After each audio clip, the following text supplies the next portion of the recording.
The accumulation of knowledge and engagement with research are not priorities for modern women.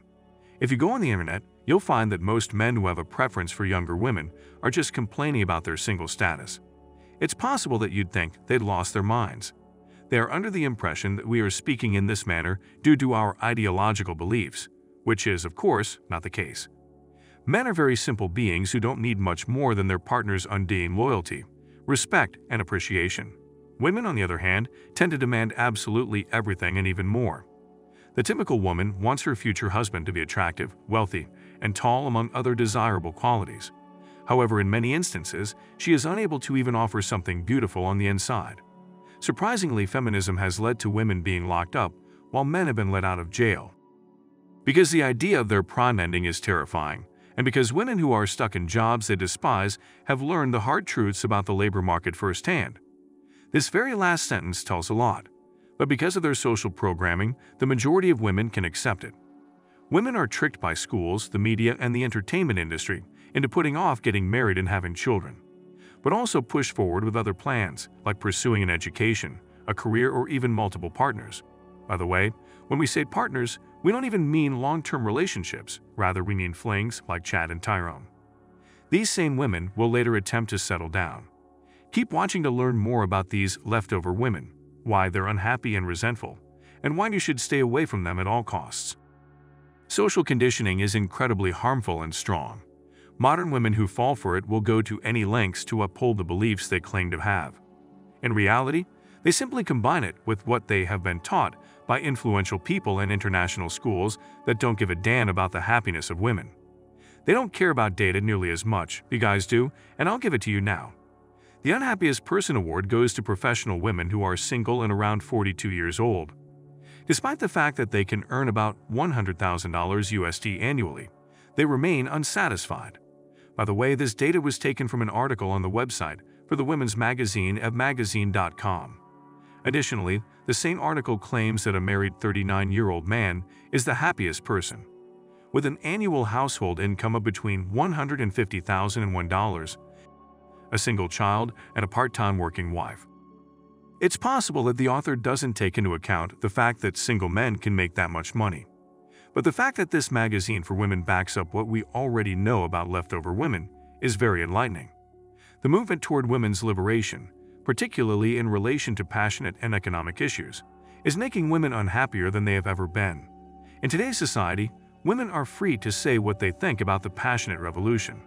They also have the right to do passionate things without worrying about social consequences, and they should be judged less harshly for being promiscuous.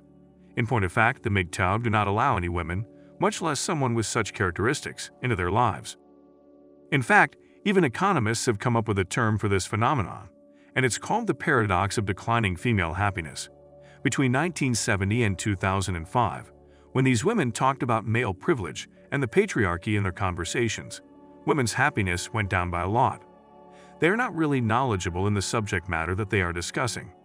They recited verses from a new religion called wokeism on early records, such as that men are nothing and women can handle everything on their own. We don't require any men, and I am free to have passionate relations with anyone I choose. Men are oppressors, etc. Because of how predictable they are with their slogans, they end up being grating.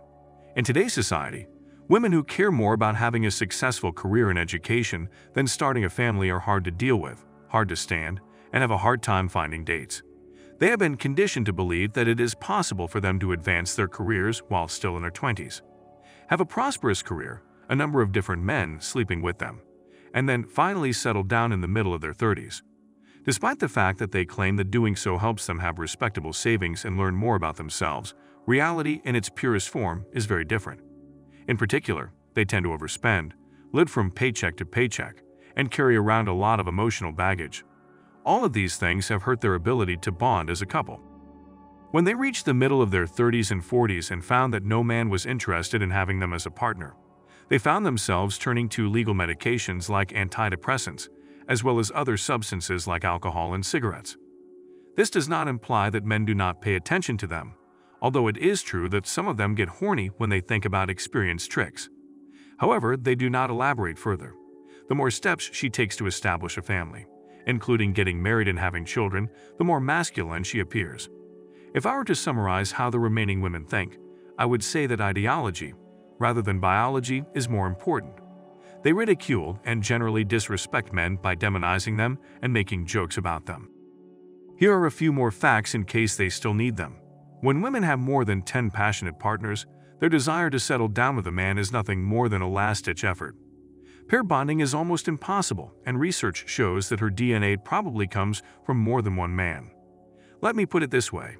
Would you want your child to inherit someone else's DNA? Probably not, as that is deeply unsettling. Unless you are a literalist or something similar, women will be brainwashed by society, the Matrix, and other strong, influential figures. In some unfortunate situations, her family values will be very important.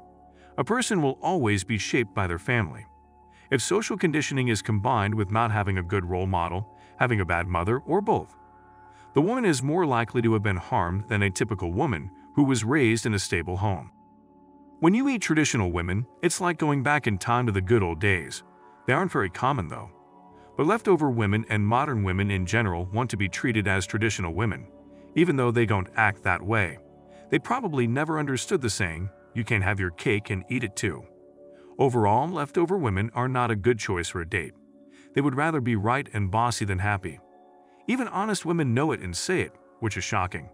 Leftover women put off having children, love imposing their beliefs, and put off having children while preaching about freedom and acceptance, and think it's unfair that they're women. In reality, it's a lot better to be a woman than a man, but they almost never say it. As always, I hope you do very well. Now that I've presented my case, I'd like to hear your thoughts. Have you ever considered the situation of the leftover women in this manner? Leave a comment below with your feedback, and I'll be sure to read it. To give your support, click the thumbs up button. Please leave a comment below if you would like to see more videos like this one. Be sure to give it to the guys who are in the most precarious need of it.